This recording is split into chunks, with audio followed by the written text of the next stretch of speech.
Video শুরুতেই congratulations two Spain and স্পেনিয়ার্ডস এবং 80% population of the people of this world, of this globe.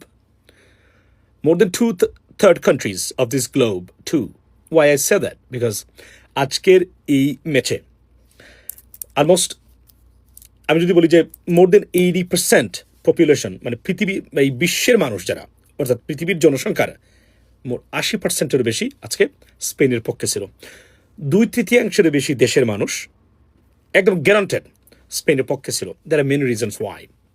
এটার মধ্যে politics আছে, অনেক কিছু আছে, কিন্তু ফুটবলের খাতিরে সব কিছু বাদ দিলে মেসি এবং আর্জেন্টিনা অন্যরকম এই বিশ্বকাপটাকে উপভোগ্য করে তোলার ক্ষেত্রে মেসি এবং আর্জেন্টিনার অবদান কম নয়।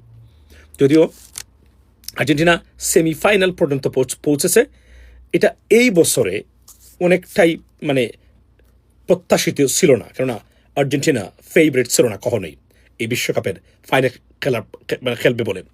কিন্তু আর্জেন্টিনা ফাইনালে পৌঁছে এবং ইভেন দো তারা লস্ট করেছে টু স্পেন, প্রমাণ করেছে nothing to lose, to be honest with you, because history বা ইতিহাসের রেকর্ড আর্জেন্টিনার পক্ষে ছিল না, কেননা 58 ইয়ার্সের ভিতরে ব্যাক টু ব্যাককে ওয়ার্ল্ড কাপ জিততে পারে নাই, এবং আজকেও আর্জেন্টিনা সেটা প্রমাণ করলো ইট ইজ নট পসিবল। খেলা একতরফাই হয়েছে, অসাধারণ খেলা, একদম দুর্গ গড়ে তুলে আর্জেন্টিনাকে একদম স্তব্ধ করে দিয়েছিল স্পেন তাদের রক্ষণ ভাগ দিয়ে। এবং অনেস্টলি স্পিকিং, আপনি কল্পনা করতে পারেন আর্জেন্টিনা বনাম স্পেনের আজকের ম্যাচে 66% বল পজিশন ছিল স্পেনের, এবং আর্জেন্টিনার পক্ষ থেকে 0 shot on target or to the goal, unbelievable, এবং 23% shots on target by Spaniards or Spain. This is just, we have never seen this kind of or such a thing, particularly when Argentina are present in the game. So that's remarkable, ladies and gentlemen. এবং আমি আবার বলি যে আজকের এই জয়টা আমি আমার লাইভে বলেছিলাম, মনে আছে কিনা আপনাদের, যে যেভাবে ধরেন আমি ফান করে বলেছি, এটা এক ধরনের কুসংস্কার বলতে পারেন, আপনি নিতে পারেন এভাবে। আমি বলেছিলাম যে স্পেনের পক্ষে এবার প্রথমত তারা আর্জেন্টিনার চেয়ে গিয়েছিল, এবং সেকেন্ড থিং হলো স্পেনের পক্ষে এবার মানুষের সাংঘাতিক ধরনের দোয়া ছিল, সারা পৃথিবীর মানুষের দোয়া ছিল স্পেনের পক্ষে।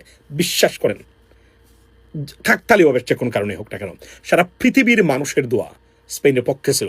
আমি একটা উদাহরণ দিয়েছিলাম আমার লাইভে বিশ্বকাপ চলাকালীন সময়ে, সপ্তাহ খানেক আগে, সম্ভবত খানেক আগে বলেছিলাম যে এবার স্পেন জেতার সম্ভাবনা বেশি। ওয়াই? আমার on record still, the video still there, যে যেভাবে মানবতার পক্ষে দাঁড়িয়েছে স্পেন, রাইট, এবং স্পেনের প্রধানমন্ত্রী, নজিরবিহীন ঘটনা।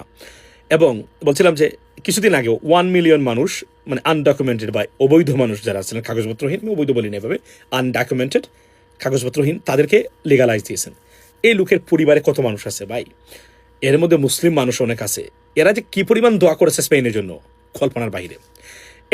এটা বলছি না যে এগুলার দ্বারাই হয়, আমি বলি না, বাট ইউ নেভার নো, হতে পারে। এবং এই কথাটা আমি বলেছিলাম, এবং স্পেন এই বিশ্বকাপটা নিয়ে সত্যিকার অর্থে পৃথিবীটাকে বাঁচিয়ে দিচ্ছে, এটা সবাই বলছেন। এবং বিশ্বাস করেন, যে কোন কারণে আর্জেন্টিনা মারাত্মকভাবে বিতর্কিত হয়ে পড়েছে শেষ সময় বিশ্বকাপে। ফিফার ফেভারিটিজমের আপনার যে এই যে কি উঠছে, অভিযোগ উঠেছে, সেটা তো আছেই। কারণ বিশেষ করে ইজিপ্টের সাথে আর্জেন্টিনার যে ম্যাচ, সেটা বলা হচ্ছে, এবং এটা widely believed it was robbed by the referee on behalf of Argentina. Look, we love Messi. আমি মেসির একজন ভক্ত, এটা ঠিক আছে, কিন্তু for the betterment of football or soccer and the fair and square, যদি স্কোয়ার আপনি যদি মেনটেন করতে চান, you have to maintain the decency and আপনার impartiality. Ladies and gentlemen, at the end, Spain won. The world won. The oppressed people of this world won. The responsibility has won. The encouragement has won. Above all, humanity won. That's what it is from me. Once again, congratulations to Spain. এবং sorry for Argentina এবং Messi too, because উনার হয়তোবা এটাই তার শেষ বিশ্বকাপ এবং বিশ্বকাপে last match. But to be honest with you, Messi এখন পর্যন্ত যা অ্যাচিভ করেছে পৃথিবীর আর কোনো ফুটবলার কোনোদিন সেটা পারবে কিনা আমরা জানি না।